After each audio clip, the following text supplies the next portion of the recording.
పెద్దలు గౌరవనీయులు పవన్ కళ్యాణ్ గారిని మాట్లాడాల్సిందిగా కోరుతున్నాను.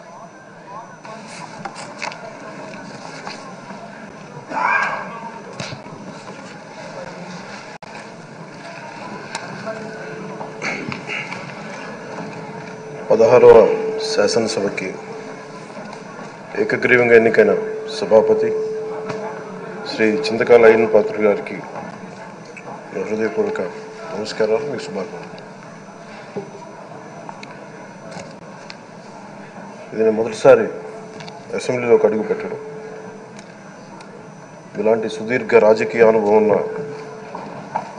దాదాపు 7 సార్లు ఎమ్మెల్యేగాను, ఒకసారి పార్లమెంట్లో అడుగుపెట్టిన మీకు, Panchayati Raj, technical education, forest, R&B అనేక మంత్రిత్వ శాఖల్ని సమర్థవంతంగా నిర్వహించిన మీకు ఈ సభాధ్యక్షుడు, ఈ స్పీకర్ స్థానంలో కూర్చోవడం నాకు చాలా ఆనందంగా ఉంది. ఇన్ని దశాబ్దాలు ప్రజలు రాజకీయ జీవనంలో ఇన్ని దశాబ్దాలు ప్రజలు మీ వాడి వేడి చూశారు. మీకు కోపం వస్తే ఋషికొండను చెక్కినట్టు ప్రత్యర్థులకి పదునైన ఉత్తరాంధ్ర యాసలో గుండు కొట్టేస్తారు. ఒకటే బాధేస్తాం సార్, ఇకపైన మీకు తిట్టే అవకాశం లేకపోవడం. కానీ ఇక మీద సభలో ఎవరు తిడుతున్నా దాన్ని ఆఫ్ చేసే బాధ్యత మీ చేతిలోనే ఉంది. మీరే మైక్ ఆఫ్ చేయాలి. అంటే మా చిన్నప్పుడు నేను చూసేవాడు, ఒకసారి అల్లరి చేసే అబ్బాయిని క్లాస్ లీడర్ చేసేవాడు చిన్నప్పుడు మా స్కూల్లో.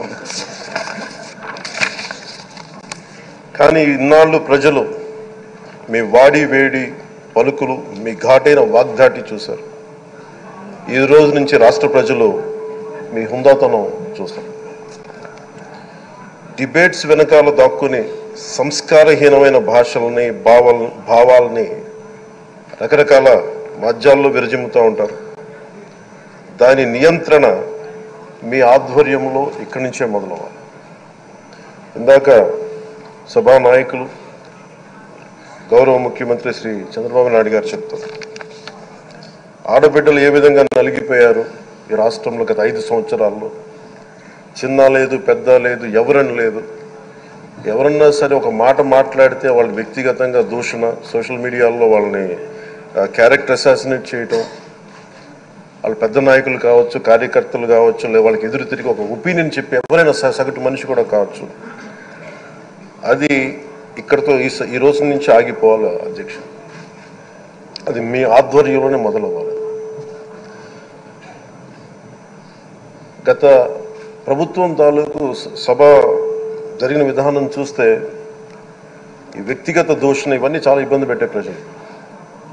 ఈ రోజున వాళ్ళకి 11 సీట్లకు పరిమితం అయ్యారు, ఈరోజు లేరు, ధైర్యం లేదు వాళ్ళకి. విజయాన్ని తీసుకోగలిగారు కానీ ఓటమి కూడా ధైర్యంగా కూర్చుకునే వాళ్ళకి స్థాయి లేదు, వాళ్ళకి పారిపోయారు ఇక్కడి నుంచి. భావంలో ఉండే తీవ్రత భాషలో ఉండాల్సిన అవసరం లేదు. భాష మనుషుల్ని కలపడానికి కానీ విడగొట్టడానికి కాదు. భాష విద్వేషం రేపడానికి కాదు, పరిష్కరించడానికి. ఎంత జటిలమైన సమస్య అయినా, భయంకర సమస్య అయినా చర్చల ద్వారా పరిష్కరించుకోవడానికి కానీ వివాదం సృష్టించడానికి కాదు. ఈ సభ ఉన్నది అందుకు. కానీ మనం చూసింది వాళ్ళ దగ్గర నుంచి బూతులతోటి, వ్యక్తిగత దోషులతోటి రాష్ట్ర పురోభివృద్ధిని ఆపేశారు. అలాంటి సభ కాకుండా ఇందాక మన పెద్దలు శ్రీ గౌరవ ముఖ్యమంత్రి చంద్రబాబు గారు చెప్పినట్టుగా ఇది భవిష్యత్తుకి ఇది ఒక ప్రమాణిక, ఒక ప్రమాణం అవ్వాలి. 2047 వరకు ఇంత అద్భుతమైన స్థానంలో మనకి ఆంధ్రప్రదేశ్ తెలుగు జాతి ఉన్నత స్థాయికి వెళ్ళాలంటే ఈరోజు మనం వేసే ప్రతి అడుగు అది భవిష్యత్ తరాలకు ఒక నిర్దేశక, ఒక టచ్ స్టోన్గా ఉండిపోవాలి, గిట్ రాయిగా ఉండిపోవాలి. ఈ రోజున ఈ సభలో ఉన్న గౌరవ సభ్యులందరూ చట్టాలు చేయడానికి ఉన్నారు, చట్టాలు ఉల్లంఘించడానికి కాదు. విభేదించడం అంటే ద్వేషించడం కాదు, వాదించడం అంటే కొట్టుకోవడం కాదు. ఇవన్నీ విభేదించడం, వాదించడం ఇవన్నీ ప్రజాస్వామ్యానికి చాలా మౌలికమైన పునాదులు. ఆంధ్రప్రదేశ్ ఆవిర్భావం జరిగి అసలు భాషా ప్రయుక్త రాష్ట్రాల ఆవిర్భావమే మన ఆంధ్ర రాజ్యంతో మొదలైంది. అమరజీవి పొట్టి శ్రీరాములు గారి బలిదానం మీద మన రాష్ట్రం పుట్టింది. 56 రోజులు తిండి తిప్పలు తినకుండా నరకం అనుభవిస్తూ ఆయన బలైపోయారు. ఆయన మరణానికి చేరువవుతూ ఆమరణ నిరాహార దీక్ష చేసిన ప్రతిరోజు మనకి దాదాపు ఈ సుదీర్ఘమైన 6 దశాబ్దాల కాలం, 1.5 సంవత్సర కాలం, అంటే ఆయన ప్రతిరోజు చావుకు చేరువవుతూ భోజనం లేకుండా ఆయన గడిపిన ప్రతిరోజు మనకి 1.5 సంవత్సర కాలం. అలాంటి నేపథ్యంలో అలాంటి మహోన్నతుడు శ్రీ పొట్టి శ్రీరాములు గారి త్యాగాన్ని కనుక మనం ఈ సభలో ప్రజా సంక్షేమం కోసం మాత్రమే చర్చలు జరగాలి, వాదోపవాదాలు హద్దులు దాటకుండా ఉండాలి, వ్యక్తిగత దూషణకి తావివ్వకుండా ఉండాలి. అలా కాకుండా గత ప్రభుత్వం లాగే ఈ సభని తిట్లకి, బూతులకి, కొట్లాటికి వాడితే ప్రతి నిమిషం పొట్టి శ్రీరాములు గారి బలిదానాన్ని అవమానం చేసినట్టే.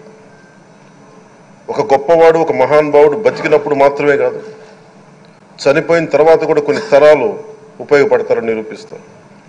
అలాంటి కోవకు చెందిన మహానుభావులు ఆంధ్ర రాష్ట్ర సృష్టికర్త, భాషా ప్రయుక్త రాష్ట్రాలకు శ్రీకారం చుట్టిన ద్రష్ట అమరజీవి శ్రీ పొట్టి శ్రీరాములు గారి స్మృతిలో ఒక విలువలతో కూడిన ఒక సత్సాంప్రదాయాన్ని తెరలేపుతూ మీ ఆధ్వర్యంలో ఈ సభ జరగాలని, ఈ 5 ఏళ్ల ప్రజాప్రస్థానంలో ఈ విలువైన 5 ఏళ్లు రాబోయే తరానికి గొప్ప భవిష్యత్తునిచ్చేలా, అన్నం పెట్టే రైతుకి, కౌలు చేసుకునే రైతుకి, రైతు కూలీకి అండగా ఉండేలా, మహిళలకి భద్రతతో పాటు ఉన్నత స్థాయికి ఎదిగేలా, ప్రభుత్వ ఉద్యోగులకి భద్రత కల్పించేలా, పశువు పక్షి ప్రకృతి సర్వజనులందరికీ కూడా మతాలకి ప్రాంతాలకి అతీతంగా సుభిక్షంగా అభివృద్ధి పదంలో ఆంధ్రప్రదేశ్, ఆంధ్ర రాజ్యం అద్భుతమైన ప్రగతి సాధించేలా ఈ చర్చలు సాగాలని కోరుకుంటూ, సభాపతి అయ్యన్న పాత్రుడి గారికి